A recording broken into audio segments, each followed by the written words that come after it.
What's crack-a-lackin', everybody? Money Smart Guy, Matt Sapaula here. Hailing to you from Dallas, Texas, and welcome back to another episode of the Seven Figure Squad podcast, episode 57. So in studio with me today, very, very special guest is Christopher Townsend, a.k.a. Topher, but an independent American rapper, songwriter, and conservative commentator from Kilmichael, Mississippi. And graduated from Montgomery High School in 2009. Spent 6 years in the Air Force, where he was a cryptologic. Did I ever say that right? Cryptologic language analyst. And I came across him because of the introduction of the Marine rapper with Sub TMR, because they did a song called The Patriot. We're going to be hearing The Patriot, #1 on Billboard. And sadly, it was taken down because of all the crap that's going on with censorship and all that. What we're going to be talking about here on this podcast. But hey, man, welcome to the podcast here in Dallas. What's up, man? Glad to meet you finally in person. Yes. You know, we actually missed the opportunity to come perform. I think you reached out to us back in 2020. Bro, and, still open, man. And it was still an open. ice storm. Never had an ice storm before. And just, you know, just the act of God, he kept us from coming. I promise you, man, every day I regret not making that trip, but I'm glad that I'm here. But, you know, we just got to trust the process. Yeah, 100%, bro. So I'm excited to be here, man, finally meet you, fellow veteran, man. And I just want to say while I'm on camera, y'all got to check this man out. If you don't, if you want an inspirational story, not one that's born from hope, but born from tragedy. You know, I love that about you. It's like, and you openly talk about it. And I think everybody wants to talk about the light, but not the shadow. That's right. I love that you include that in your story. So hats off to you, man. Well, they say, well, if it's all started, don't confuse the top. Show me where it comes from the bottom. Yes, sir. I show the bottom, baby. It's like, because all my haters are going to bring up my bottom anyway. Exactly. Right? The trolls, they're going to research me and they'll say, hey, this way, listen, I was in child support court. Yeah, I was in family court. Yeah, I filed bankruptcy. I'll give you the docket numbers. I had a messed up life. And so, I think in that transparency and that authenticity, I disarm my trolls. And maybe more people will buy into who I am because, nobody gave me money. Nobody gave me a shot outside making a couple introductions. Right. But I had to work from the ground up, man, just like you have. And so, 20 years in music. Yes, sir. And 20 plus. And well, I know I can't recognize you right now because, first of all, I'm the one wearing red. Yeah. Jordan, if you can show my screen right quick. But this is Topher Town Music Instagram page. As you can see, his brand is all red, baby. It's all red. Patriot. Did the red come from conservative red? No, actually, I was wearing red even back 2017 when I took my first photo shoot as an artist. Oh, wow. Okay. I had red shoes and a red cap. Yeah. Now, I did not have the red beanie. I switched to the beanie because I felt it was more complimentary to my facial structure and massive head that I have. But red, I just love the color red, man. And then I adopted black into it just because I think my mama loved black. Those are Chicago Bulls colors, baby. I wasn't trying to, but now I have those colors. I would show something here about this is the slimmer version of Topher because you weren't this slim here before, man. But you were a lot heavier. How much weight have you lost? You look very slim and you look very fit. How much? 100 pounds. And wow. Yes, sir. Okay, so here's one thing about Topher, though. Let me show this picture right here. Okay, one thing you know about this is though, it's he lost a lot of weight, but he didn't lose weight in those guns. Those guns ain't not last weight. That means it was never fat. It was muscle the whole way through. Way. Triceps sticking out like that. So, yes, sir. So he lost 100 pounds. 100 pounds. So, what was her name? Who pissed you off? No, actually, no. It was just, Who broke your heart, bro? I think I broke my heart, man. Okay, tell me. Because, we all typically have a dream. We have aspirations to do certain things. And I felt like I had to hit a peak, even though I had success with music, I was kind of on that plateau, like, where do I go next? Like, you don't go to the next level, you grow to the next level. Nice. So I had to figure out how do I grow and become the person I need to be in order to be who I want to be. And so as you backtrack that, I was like, well, if I want to be a person that's a successful master communicator or a person that's traveling all over the place and everything else, then you got to be in shape. You got to be healthy to do those type of things, especially talking back to back. If you're gonna be speaking for hours, because you look at some of my favorite speakers like Pastor Darius Daniels or Myron Golden. I mean, they're talking maybe 2 or 3 sermons back to back, hours and hours serving people. Yeah. So if you're gonna be a service to someone, you can't be spending too much time exhausted, catching your breath, and also what hit me too was I wanted to represent the glory of God in every aspect of my life. So finances was good, mentality was good, spirituality is good, but I was lacking on the physical. But that's also a problem because it talks about in the Bible how our bodies are the temple in which the Holy Spirit dwells. Right. And since it was bought with a price, we got to honor God with it. Yeah. So I felt that in my book I said, if God would have ordered an appraisal at that moment, I would immediately drop the value of the property. Wow. It would not have what part of town would it be living in? Yeah, exactly. It would not been, I have not been a good steward. And once I noticed that, it came to that realization, because I noticed last year, beginning of May, we bought our first home. First forever home. Before then, it was rent all the time. So I was like, we did the down payment, got the house, but you spend all this money on that house, but you want to invest into the only house you have, right? House you live in. You live in, like anytime. So I said, when that hit me, I said, nah, man, it's inconceivable to think that I'm doing all this for this, but not for myself. Yeah. And I changed it up, man, and couldn't be happier. Amen. Well, energy-wise, health-wise, how do you feel? 100 pounds less? 100 pounds less, man, much better, right? I can get back to playing sports like I used to, back to running like I want to, even with the kids, dealing with the girls and just feeling useful again. A lot of people said not only did I lose pounds, but I lost years. They said I look 10 years younger. And that's the thing it wasn't that I wasn't this age, it's just that it didn't reflect it. Yeah. I didn't reflect that. So I think if we spend more time revealing what's on the inside and focusing on that, man, and letting that express itself towards the outside, man, everybody be so much more beautiful. 100%, man. For those of you watching this live, I'm wondering, what's your New Year's resolution? Is it a goal of yours? If so, put health in the comment section below, or put in the live stream health. Is it number one on your list? Is finance number one on your list? Spirituality number one on your list? Because that's what we're going to be talking about this afternoon with Topher. But when I ran across you in TMR, I mean, I want to talk about. There's a few things I want to talk about. I want to talk about the Patriot, the song. Okay. I'm talking about your music career. And I want to talk about you tipping or quizzing people on the spot about the Bible, which is flipping awesome. So, can we cue up the Patriot? I want to check out this first song and the drama behind it. Yeah. So let's take a look at this. Look at that.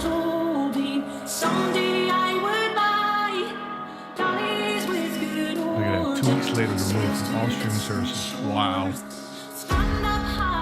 Damn right, free the Patriot. Crazy thing was that incident propelled this song. Because it created controversy around it. Yep. Wow.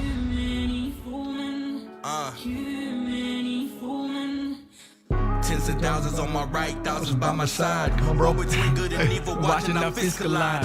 Battle for our freedom now, to the streets we ride. Flags waving all around, patience full of pride. This is where we make a stand, no more give or take. March around the Capitol, storm the city gates.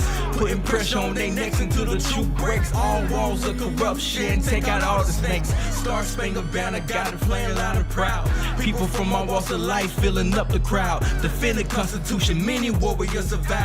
Casting down many among us who have bucked and cowed. Enough with tyranny, we come to take our country back. For all citizens, white, red, brown, and black. Returning to a form of glory, fix that bloody crack on the crown. Fetch your gown, it's going down. Yes, sir. Come on, man. Man, awesome, man. It's so awesome to have Topher in here and rolling with this, flowing with this live here in the studio. When I saw you guys perform that at Capitol, and that verse there about what's it the Capitol, march around the Capitol, storm the city gates.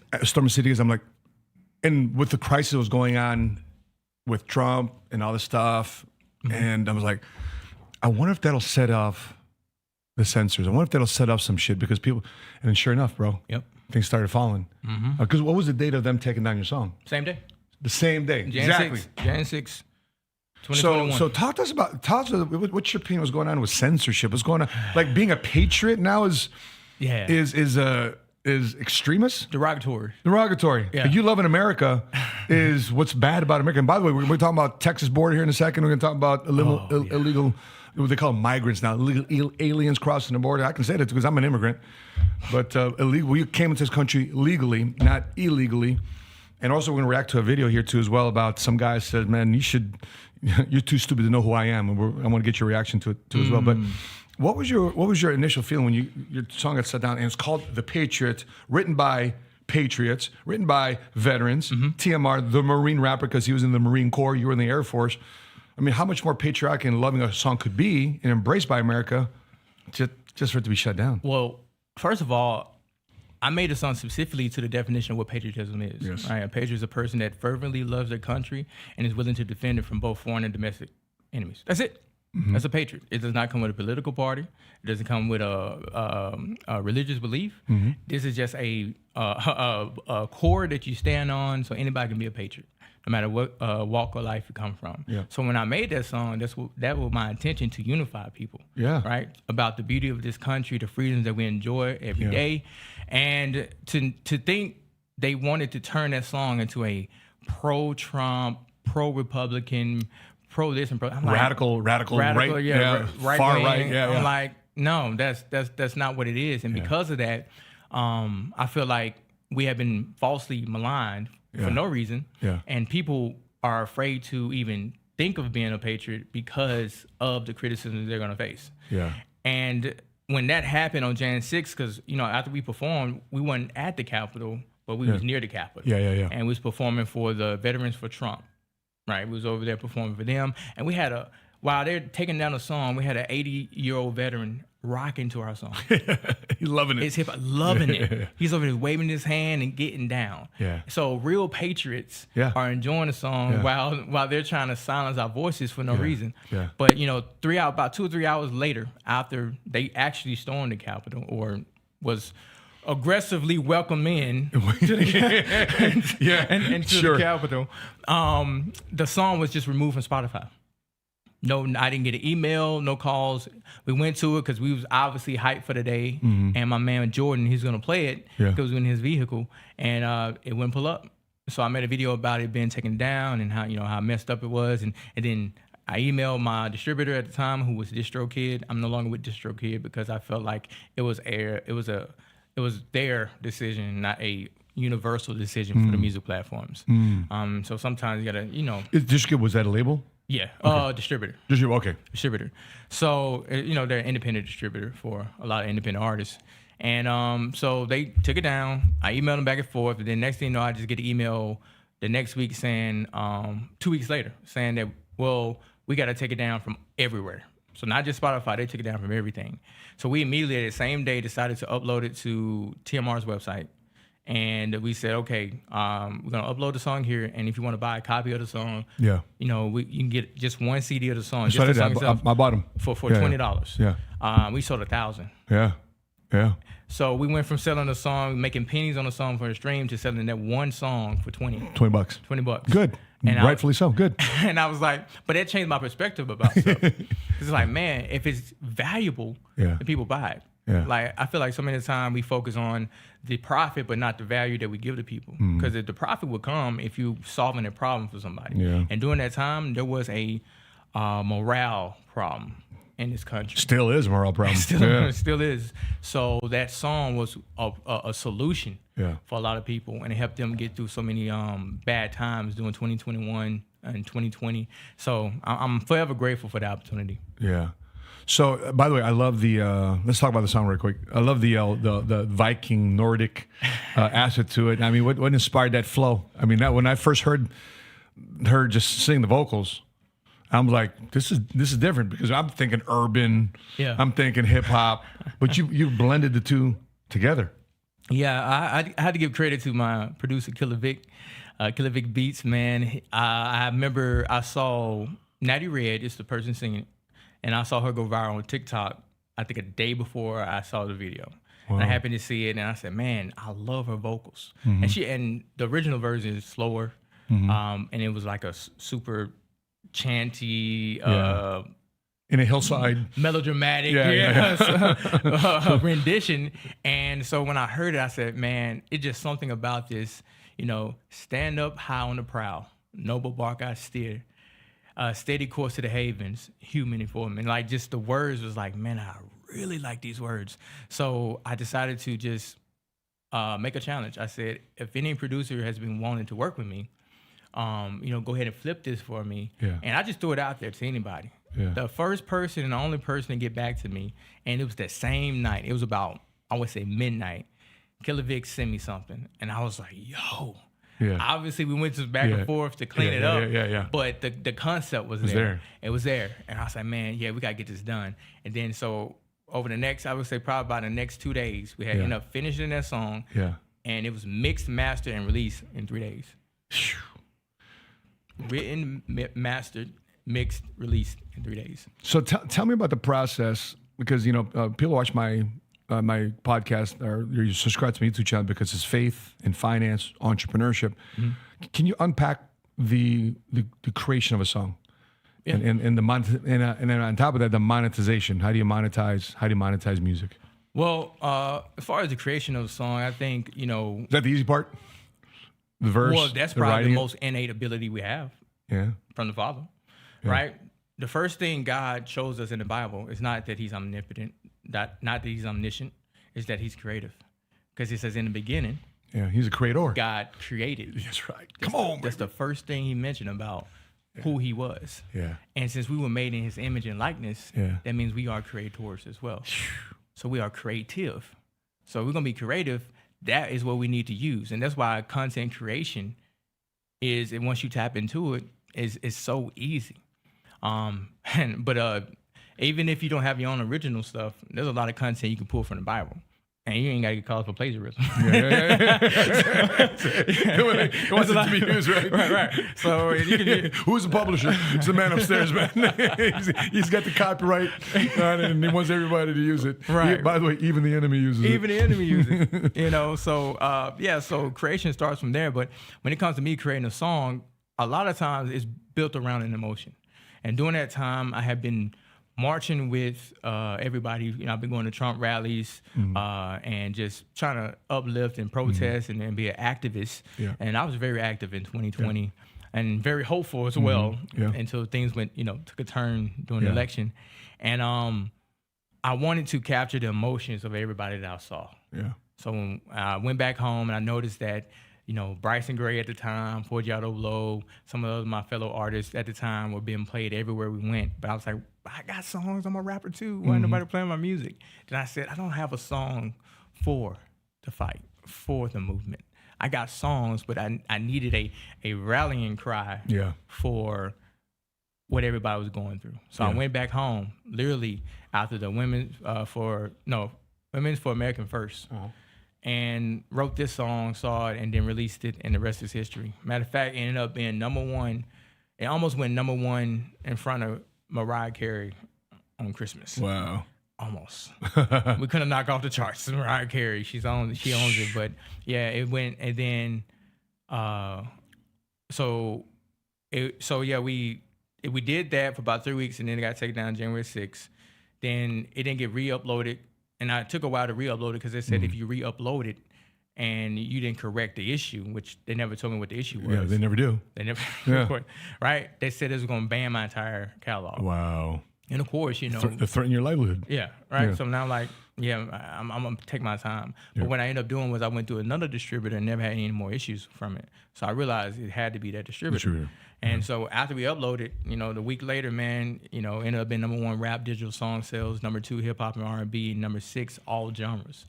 Independent, self-produced, self-published, veteran-owned, just the whole deal. And to this day, like I say, we're almost on the path to going gold this year. And that is something that only one other artist in Mississippi, when it comes to hip hop, has done, and that was Big Crit. He only has 1 gold record, and I'm about to have a gold record. Come on. Without any major label support, without any major label cosigns, without even major interviews, like no one's picked it up, what I've been doing. It's all been grassroots, and I'm hoping to inspire other people that you don't have to wait for someone to open a table, invite you to the table. Yeah. The Bible says the Lord prepares a table for you in the presence of his enemies. Yeah, Psalm 23. Yep. So if He's preparing a table for you in the presence of your enemies, that also means that there's room enough for everybody else to eat. That's right. Because He didn't say chair. A table. He said, I'm preparing the table. Yeah. So there's going to be some other. So that's why I never get jealous about letting everybody eat from what I'm doing if we're working together, because there's going to be room at the table for everybody. See, that's what God wants. He wants an abundance mentality, not a scarcity mentality. People don't do things in their life because of the scarcity mentality. Yeah. You know? And so let's go back to the operation of creating a song. So you write the song, okay? And then you find a track. Like in this case, Killer Vic. So create the track. And so that's basically the creation of a song. You record it. How many times does it take for you to really perfect it? Because sometimes I do a video on like I take 52. You sound about like me. I know people think I do it, I make it look easy, but no, trust me. I spend a lot of time trying to do a 1 minute video. I would say I grew up with a speech impediment. So it's difficult for me to say certain words and to have proper enunciation consistently. Yeah. So I had to do a lot of takes. Right. But that's to remind people too that I really want this. Because it's not easy for me. There's some other people who won't have as many hiccups, who can go in the studio and one take and, they can go eat. Yeah. I'm in the studio for hours just trying to get get this one thing done. And, really? Hours? Hours sometimes. So I'm just like, I really love this. This is a passion of mine. And so when it comes to creating, I'm just like, the writing don't take as long. Yeah. It's the recording for me. Yeah. Because of the speech impediment. And this is, like I said, if you listen to this podcast, I want to tell you that just like Moses, God used Moses with his speech impediment to go speak to the king. Amen to that. Now he's using my voice to speak to the masses. Now, we're talking to people across the world, and he can do it for you too. God is not respectful of a person. So if you allow him to use you and you allow yourself to be used, you'll see him work in ways. He'll turn your weakness into your strength. Yeah. And the reason he'll do that, so it's all him. That's it. That's right. Right? To God be the glory, baby. Amen. So write the song, find a track, produce it. Okay, so now what's the money-making capacity? How do you monetize your art? You just upload it to a distributor. You either can go through TuneCore. Some of the most well-known ones are TuneCore, DistroKid. These are all independent sources. Independent sources. TikTok now has it where you can just upload directly through TikTok. Oh, they got their own publishing? Yeah, they got their own distributor now. Oh, wow. So straight up to TikTok. I think Spotify got some ways as well. And, they're just... SoundCloud? Yeah, SoundCloud. You can put on SoundCloud. But SoundCloud is monetized just through streams. And then you got to get a certain amount of streams before you get monetized anyway. But yeah, SoundCloud. But SoundCloud doesn't get you to Apple Music and Spotify. Oh, don't? Okay. It's his own platform. Got it. Right. So, DistroKid, Ditto Music is what I used before I switched to. There's many other independent strippers out there, but you upload it through there. You set the price, and then you wait. So usually your royalty is going to take about 2 or 3 months before they hit. So this is not something that you get paid for in 2 weeks. Sure. The world's system of getting paid is every 2 weeks. Right. First and 15th. The military. That's when we get paid. Yep. But on this side, on the creative side, and that's what a lot of people fall victim to, and they run out of patience for, is that when you start producing products and introducing things to the market, then it's going to take a little longer for you to see that fruit from your labor. Sure. But the potential of that harvest is greater if you be more patient with it. So I would say it take about 2 or 3 months, and then you make sure you get it. You got to get it on the publishing side, so you got to deal with Song Trust. So you make sure you get your publishing royalties, which is different from your distribution royalties, right? And then it's just this whole process of just making sure you get all your money. Yeah, because it's your IP, it's your intellectual property. Yes, sir. And then so from there, you got to promote it. And I will say that I can honestly say that we have spent $0 on promoting our music. Wow. 0. Wow. And I know artists, major labels spend, thousands, hundreds of thousands, millions on promoting artists' music, but everything we've been able to do has been organic. So even if you don't have a budget, it doesn't mean that you're not capable of having success. Sure. So I would just encourage people to continue to work hard, but just make sure that you focus on actually presenting value. Yeah. So can I make a live ask right here on my podcast? Go ahead. Can I, since I'm so inspired by you and TMR's work, I'd love to see you guys collab on another piece about the crusade and the mission of what we're doing here, the Seven Figure Squad podcast. And then we'll you guys do your thing in terms of creating the song. But I'd love for you guys to perform that next year, 2025, at our next regional event. Wow. Okay. Would you like to do that? Let's do it. Let me know if you want to take it on. You got to give No, me an no, answer. no. Okay. You know what? TMR, we got a mission, sir. Come on, baby. You got to. I want a It's time to commission. get suited and booted, sir. We got to get this song done for my man Matt here, and I love it, man. You know, we can make that happen, man. Like I said, I want to make up for the time that we didn't get a chance to go. It's okay. It's okay. But this time we're gonna be ready. Okay. I love it, man. I'm looking forward to it. And everybody loves, I share your stuff. I share your music. All the veterans that I know, you're the first song I always bring up. You heard Patriot? Heard the Patriot? Heard Patriot? You know, when I'm working out at the gym, it's a song that goes over my stories. Wow. I use a song. Appreciate it. Oh, of course, bro. Of course, killer song. So, talk to us about your journey through entrepreneurship, coming out the military, and just in that transition phase, because you know a lot of veterans will, you know, stumble across this. And you know, when I came across sales, when I came across entrepreneurship, it was hard for me because, like what you said, the world is programmed for a paycheck every 2 weeks. And then when I stumbled across selling life insurance and being, you know, building an insurance agency, it wasn't so. Everybody else was getting paid, and I'm the last person to get paid. Mm-hmm. And there's a lot of pressure that goes on with that. So, what has been your journey, your veteran entrepreneur journey, in embracing something different than getting a paycheck every 2 weeks? I would say I just took some of the leadership skills, the bearing and the grit that I learned while I was in the military, you know, to embrace the suck that we talk about in the military, and just apply that to my music. You know, I would say I've been writing music and trying to become famous or successful ever since I was 10. You know, I went as far as, I think I was 18, I did a rap battle at Mississippi State. I did get first place, not because I wasn't the best, because I was a freshman and the other guy was a senior. Yeah. It was a popularity contest, right? So the judges actually came over and said, "You won, bro," but we got to give it to the Yeah. So it's based on popularity, not based on meritocracy. Yes, sir. Who did better? Who did better? Man, I hate that. What a weight to put on the chip on your shoulder, man. Oh yeah, it just makes you want to get better. It was a big chip. Yeah. And then I found some dip. And I dipped it up in there, man. I got hungry, you know, and I kept working harder. And I actually quit music for a little bit because I had I would say, I felt that God didn't want me to do music. Mm-hmm. And I feel like we all come to that time, like, the reason why I'm not successful at this is because this is not my purpose. It's not my destiny.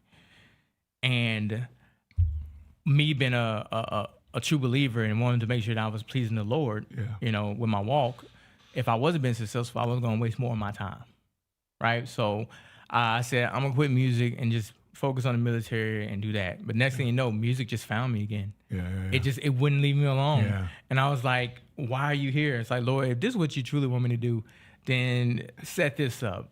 Let this person be here. Kid you not. By the time I got to my duty station, the only other rappers, there's only like 2 of us, 2, 3, or 4 of us. It ain't many.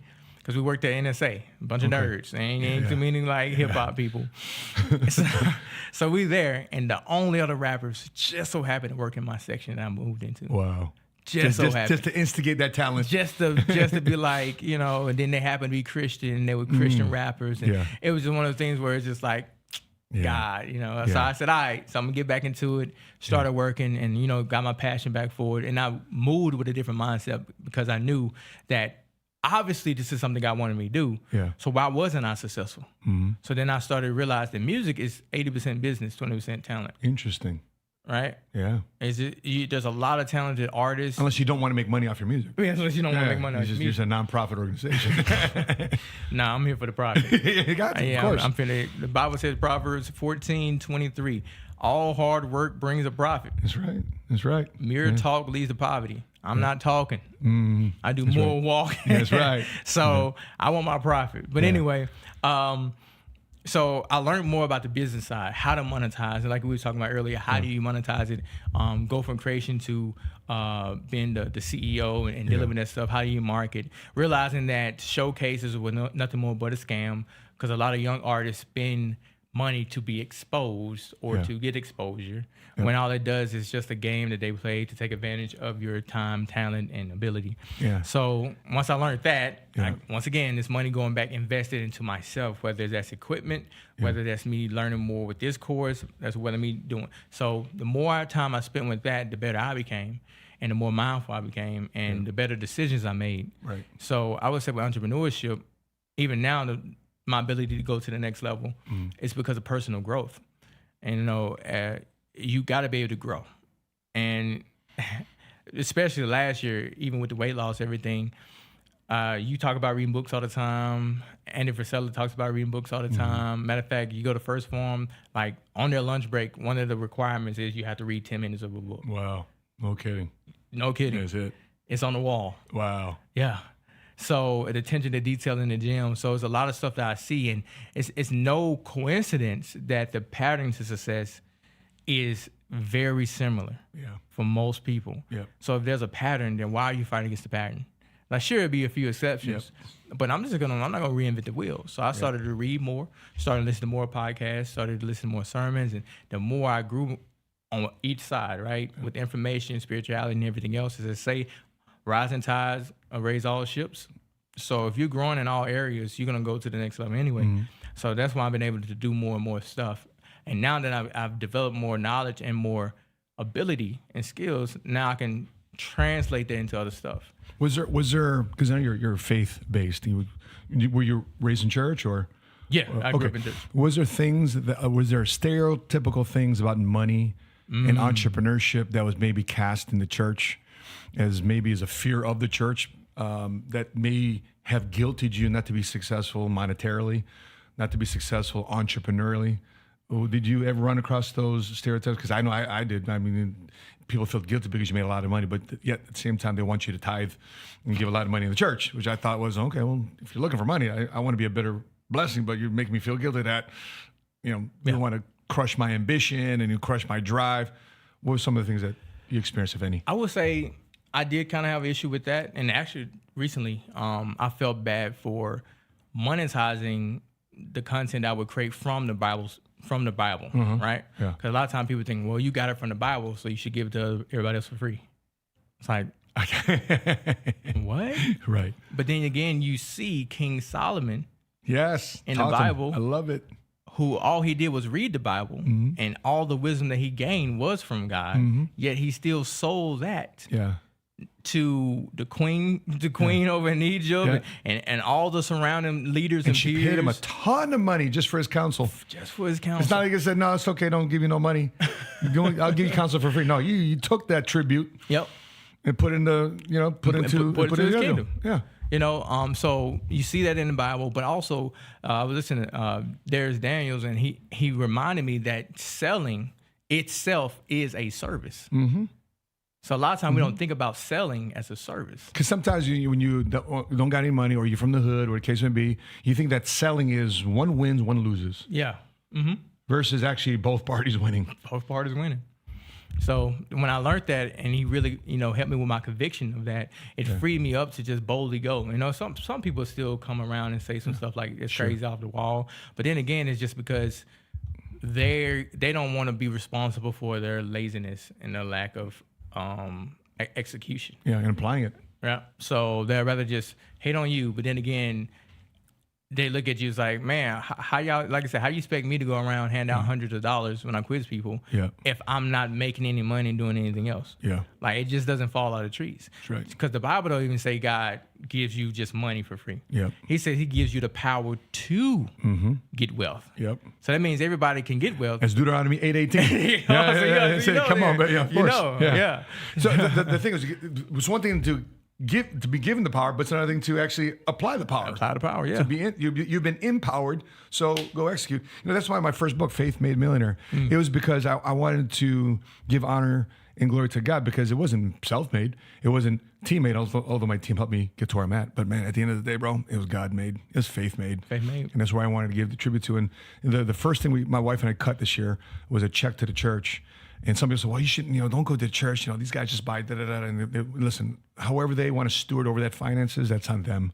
That's on them. But it's my responsibility as a follower of Christ and following God's word. It's my job to seed and give my tithes to the local church. And by the way, Elevate Life, Pastor Keith Kraft, they've been great stewards of the finances. And I know some people, well, the pastor wears this, the pastor drives that.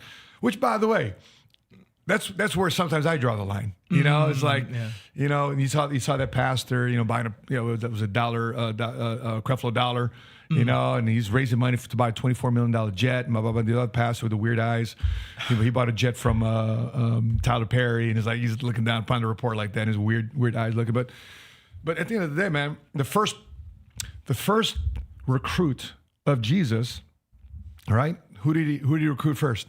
It's Peter, right? To be his disciple. So upon you, I will build my church. But what was Peter doing for a living? He was an entrepreneur. Yes, he was. He was rich. And he had a boat. He had a fleet, right? I don't want a boat. Not yet. He had the version of a yacht, right? Yes. But you think about what was Jesus was smart, though. He was blessing a business. He was employing people. Mm-hmm. He was feeding people, right? Because his ministry was going to be the Sea of Galilee, mm-hmm. and he needed transportation, you know? And I'm pretty sure if he was stuck in the middle of the desert, he'd recruit, you know, somebody to own camels, you know, et cetera, et cetera. So what word can you tell people that if they read the Bible, if they read the word to help them economically, help them entrepreneurially, help them with self-development? Because oftentimes people think of the Bible as, it just tells you what to do, and you know David and Goliath and Adam and Eve. They just think of the basic general stories. But I started looking at the Bible, I was like, whoa, there's some mad stories in here. Mm-hmm. How would you tell a person, go read the Bible to help you in your entrepreneurial life, your financial life, if that would be a suggestion? Yeah, I would say Proverbs. First of all, there's over 2,300 verses about wealth in the Bible. Just put it out there. Yeah. Right. So a lot of people think money is the root of all evil. Nope. It's the love of money. That's right. It's 1 Timothy 6:10, baby. Yes, Come on. 1 Timothy 6:10. Yeah. So people get it twisted. Yeah. But what I want to tell people, notice that in the garden there was gold, and there wasn't even a need for it. That's right. Sometimes God, even though it's not a necessity, it is a symbol of his prosperity. So we shouldn't be so mad at somebody being prosperous, because God wants his people to be represented like that. Because you got to remember, as an ambassador of Christ, when I go into the marketplace, I'm representing him. Yeah. Do he want to come off as broke? No.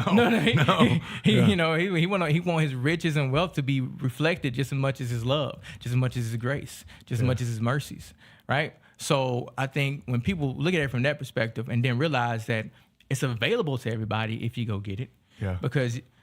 But you got to, the first thing he tells Adam is what? Be fruitful.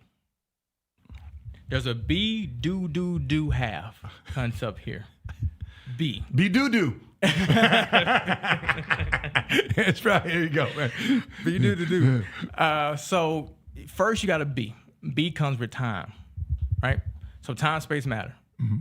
In the beginning, time, God created space. Mm-hmm. God created the heavens, space, and the earth, matter. So the same thing when he told Adam, he says, be fruitful. So that's a time thing. Yeah. It takes time to become the person that you need to be that God can use. Yeah. So then you got to do replenish, do multiply, and do subdue. And then you will have dominion of the earth. So everything's front loaded. So front loaded first is being. Yeah. Then you got to do. And then you can have the thing that you want. Yeah, so a lot of times people want to go straight for the have. That's right. But you ain't became who you need to be and done the things you need to do in order to get what you want. That's it, man. So once you understand that concept and he's laid it out in the groundwork for us through Genesis, and that's Genesis 2, I believe. But he lays it out for us, then you already know. So all I got to do is follow those principles. And one of my favorite principles to follow is Joshua 1:8. It says, this book of the law shall not depart from your mouth, but you shall meditate on it day and night. Right? That way you can make sure that you are careful to do all according to what is written in it. Then you will make your way prosperous. And then you will have good success. Yeah. So there's there's an if, then. So I look at it like this. He says the book of the law is content. It's the content you consume. Yeah. Right? He says, how often should you consume that content? Day and night, daily. What did he say you need to do? You need to execute on the content that you've been consuming daily. And then when you do that, then you will find prosperity and success. And that's what I've been doing. Come on, like baby. Listening to the podcast, listening to the sermons, and just taking in all the stuff I've been reading and listening to, and meditating on it. And I do this every day. I tell people, man, I've probably listened to over 500 hours of just sermons and podcasts in the last 9 months. just every day when I'm working out, 30 to 40 minutes, or if I'm at the house chilling, like you gotta consume the content. Yeah. And as you consume the content, the more often you consume it, the more it gets into you. And then don't just consume it. Yeah. A lot of us are filled up, but we're not doing nothing with it. Now that you're full, go expend the energy. Go do the work. Yeah. You know, and I just want to put this principle out here too. All work works. It's either going to work for you or it's going to work on you. So it's going to work on you until you become the person it can work for. Come on. Shout out to Myron Golden. Nah, but I'm just saying, like. By the way, he's like you're like the fourth person to bring up his name. Bro, I guess I got to meet this guy. You got to meet this guy. Okay. I mean, his whole thing is built on the principle of God's kingdom. As a matter of fact, his coaching is called King Solomon. You know, so Solomon, you know. Oh, I definitely got to meet him because I got a Sunday night Bible series called Wealth and Wisdom series. Yeah. But have you remember that movie Seven? Yeah. With who's that actor? Pretty Boy. It wasn't Will Smith, was it? Brad Pitt. Yeah, Brad Pitt. Brad Pitt and Morgan Freeman. Morgan Freeman reminds me a lot of my dad. But he talked about 7 deadly sins. Yeah, Mississippi. Right. Yes, sir. And here are the 7 deadly sins: lust, gluttony, greed, sloth, wrath, envy, and pride. So when I saw the movie, that movie freaked me out. It's like, interpret that movie how you want to interpret at the end. But when I see these 7 deadly sins, how it works against God, like how much pride becomes a fall, right? Envy. Instead of envying somebody for their success, right? So oftentimes people say, oh, Topher's this and Topher's that, blah, blah, blah, you know? Well, don't ask them necessarily. Easy asking question is, hey, how did you do that? Like the question I asked you. But more importantly, what were you willing to go through to get to where you went through? Yep. Because people look at your chapter 35, like it's, you know, even though they're at the chapter 1, and wonder why they're not starting at chapter 35. They're willing to go to the first 34 chapters. That's right.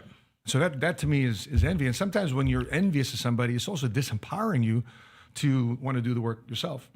You know, for example, I was watching this clip of Gilbert Arenas, his son. Apparently he's got a phenom son, 10, 11, 12 years old. Okay. Yeah, basketball player. And so they're like, so tell me about what's your workout plan with your son? He goes, first of all, he shoots 300 to 400 shots a day before school. Jeez. Right? So the first 30 minutes dribbling drills. First, and after that, 20 squats. Every drill, 20 squats. Before he even gets to school, he's dog tired. So he goes to school, comes back, guess what? Weightlifting and practice again. Every stinking day. And then you wonder why certain kids are phenoms. Because they were built that. You know, when I interviewed Deion Sanders, I said, Coach, what happens when you lack talent? He said, no. We don't lack talent. God's giving you the talent. You just don't have a platform to express it, to build it, to cultivate it. Yes, sir. Because we're too lazy. You're too lazy. To bring it. And that's against our human nature wants us to be lazy. Well, when we lack the resources, that's when we had to become resourceful. Come on. Right? That's right. And that's why I had to learn early in my young years was that I would grow up poor, right? Single parent household. My mom was on disability, so we only got disability checks. I grew up on government cheese. Matter of fact, when I went to college, that's why I called cheddar cheese when I went in there. My wife jokes about it to this day. Is that right? It's like, I can't believe you called it. I said, that's what I called it all my life. Cheddar cheese. I thought the cheddar cheese was cheese. And they looked at me silly when I told them that. I'm like, what's wrong? Y'all don't know what I'm talking about? But anyway, like that's the mentality I grew up with and the struggle that I dealt with, the alcoholism, abuse, everything else. So when people look at Topher and they're like, man, Topher, why you go so hard? Why you do all these things? It's because I'm running from stuff that held me hostage so long in my life that I never want to experience anymore. Right. Not only do I not want to experience it, but I don't want my daughter, my family, and my kids' to have to even go through it as well. But I will say this. I wouldn't be who I am if I didn't go through it. So a lot of times people want to be who you are without having to go through what you did. And the problem is if they don't have that same development in some type of way, then they'll never succeed in doing that. And that's what I did for a couple of years. Like I had some people that I imitated, but I never could really emulate who they actually were because I never experienced the same things exactly how they did it. You know, so don't cheat yourself. Like it's gonna suck, but don't cheat the process. You gotta, like you said, chapter 1, chapter 2, chapter 3, take your time. You may get through a little faster because you know you got some help this time. It's called mentorship. Exactly, mentorship. It'll pull you through. But don't skip the steps. Don't take the shortcut. Take the shortcut. I love it. I want to ask you about this. The last topic I want to go over real quick is because we're both patriots, both serve this country, and we took a vow to serve our country against all enemies, foreign and domestic. And it seems like we're being attacked from both sides. So we all know that there's this border crisis. Yep. This is crisis of people just storming, or just coming through. And Texas was putting a razor gate to protect our borders.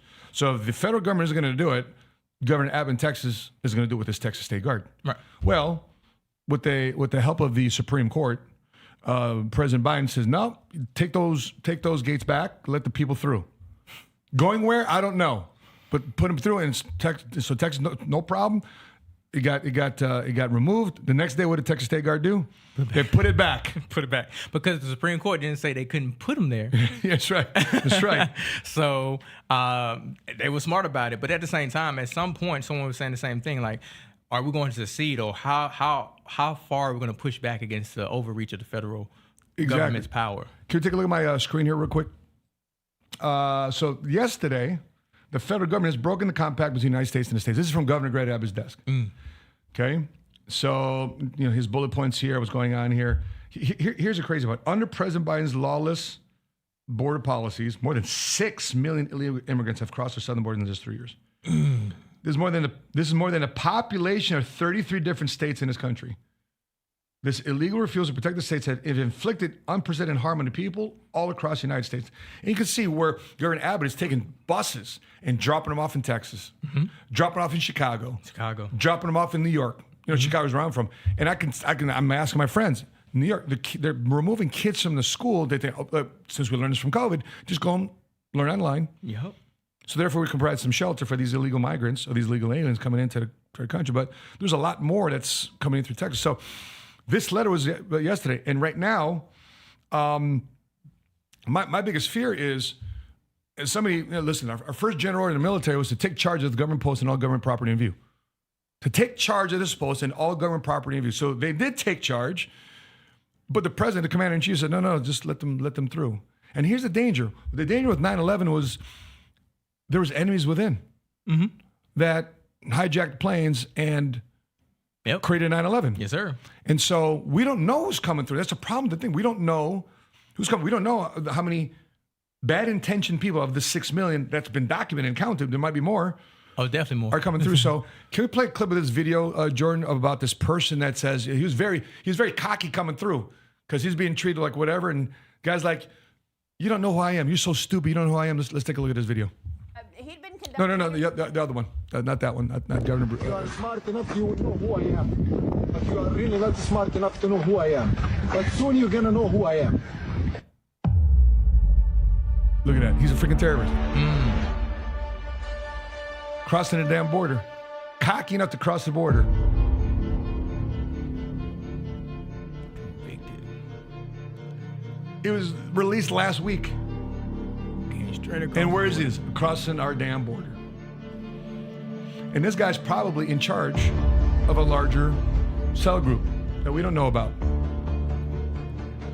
How many people? And this is just one person we just caught. He was cocky enough to just say it on camera. So that being said, let's cut to the next clip, Jordan, about the reaction of Governor Abbott, because Maria Bartiromo brought it up on her broadcast. What's the governor's reaction to this? So let's take a look.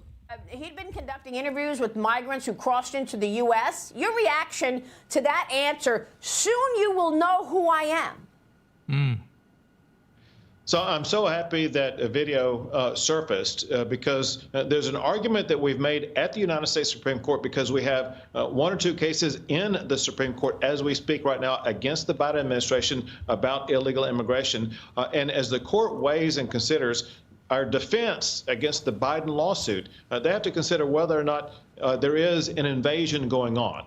I have asserted in court that there is an invasion going on in the United States of America, and that videotape typifies why there is such an invasion. That is a threat to the United States of America, what he said, but it's not a one-off threat. We see things like that happen every single day. Every day. So, Maria, my hope is that the United States Supreme Court in courts across the country. They see exactly what's happening on our border. It's not what happened under Bush or under Trump or under Obama. This is something completely different that has never happened before in the history of the country. This is an invasion by people we don't know who they are, where they're coming from, or the danger they may pose. And so it's right for Texas to have taken the steps that we have taken to crack down on the illegal crossings, to declare it an invasion and use every tool we can to do the job that Biden is not doing, and that's to try to deny illegal entry into our country. Yeah, let's stop right there. So that being said, so that was yesterday. Here's also an update to that. So let's take a look at my screen.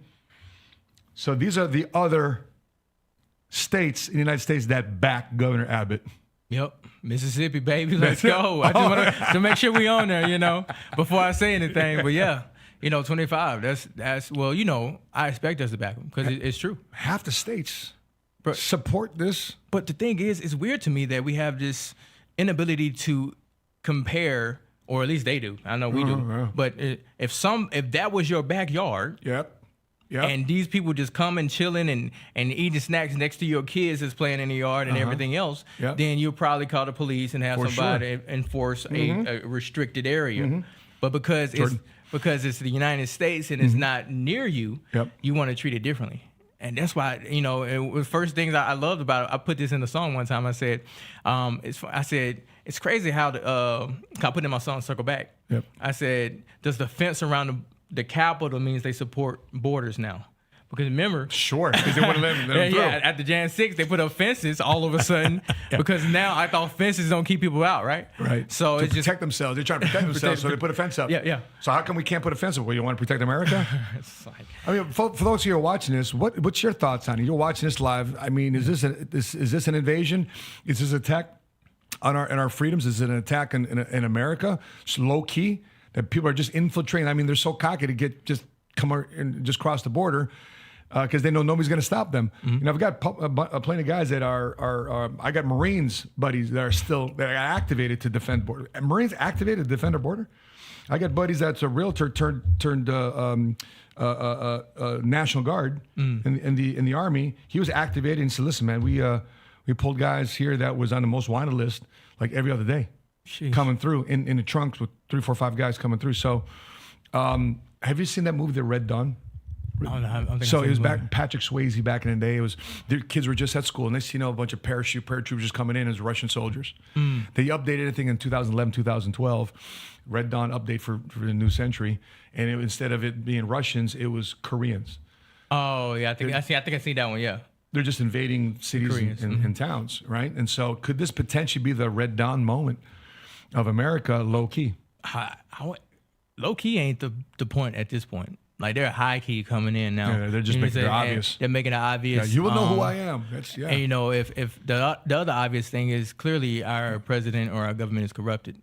They're in cahoots whatever's going on. Yeah. And I'm gonna take the words from Tommy Vex. I saw him text this one day on tweet, whatever X. Well, what you call it, X? X now. Yeah. But I saw him put it out. He said, when men are fleeing from a country, when they're fleeing, they bring their family. When they're going to war, they leave their family. And there's been a higher percentage of men coming across that border. Military-age men coming across that border by themselves, without children. And that's why they get mad when people start recording who's coming across the border, because it's revealing the actual thing.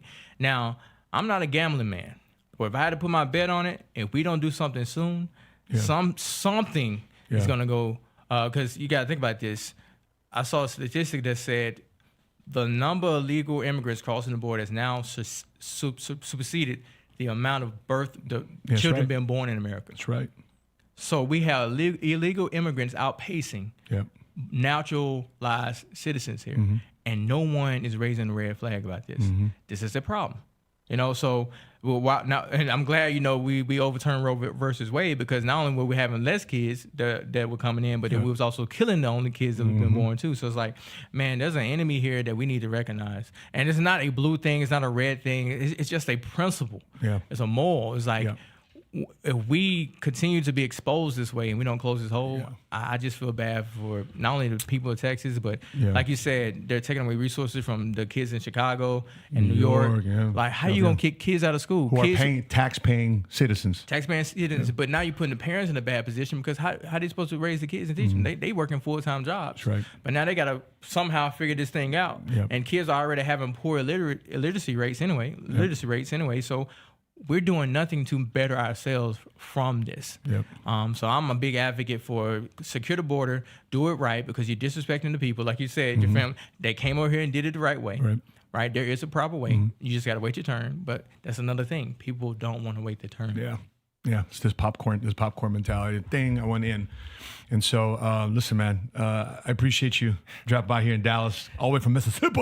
Yes, sir. Where can more people find information about you, brother? Where can they follow you? Yeah, you can follow me on Topher Town Music on any platform, or you can go to my website, tophertown.com. Please hit me up, guys. You know, like I said, I just released the ebook called Beyond the Weight. Nice. So it details my successful weight loss journey, the tips and tricks that I use to make sure to continue for it to be successful. I also have my Bible quiz card game that you can go buy on my website. You did? No kidding. Yeah. Okay. So I don't know too many people that's an author and own a card game in Mississippi. But then on top of that, I also have it to where if you need help with marketing, branding, social media, whatever, holla at your boy. You know, I've been doing this for 15 plus years.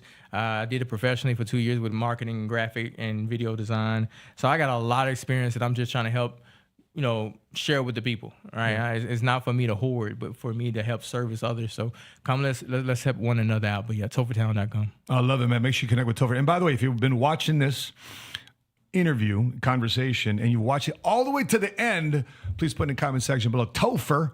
And here's what I'll do too as well. I'm going to buy 10 of his Bible quizzes. I'm going to buy 10 of your products. My only ask is that you autograph them. Can you do that? Can you do that? Yeah. I don't have 10 on me, but I have 8, but I will send you 2. Okay, no problem. I'll send you 2. I'll clear out your inventory. And so if you guys put Topher, I want to send you guys, on behalf of the 7 Figure Squad podcast, Topher's Bible quiz card game. Yes, sir. So make sure you put Topher in the comment section below. That being said, guys, appreciate you tuning in. We'll be in San Antonio next week. We've got Les Brown. We've got Patrick Bet-David. We've got Jeremy Lee Minor. We got Waka Flocka showing up. And we're going to be talking about insurance. We're going to talk about personal finance, entrepreneurship, financial literacy. We're looking forward to that. See you guys in San Antonio next week. We'll be broadcasting live there, I believe, on Tuesday afternoon. So make sure you stop by my booth. I only have 200 books. So I'm signing books from 4:30 to 5:30 next Tuesday in San Antonio, Texas at our Escape the Matrix event. That being said, on behalf of Topher, appreciate you coming out. I'm your money smart guy. And until we meet again, make sure you subscribe, make sure you like, and drop Topher in the comment section below. Until we meet again, continue to live smart, continue to love smart, and be money smart today. Bye-bye. God bless you guys.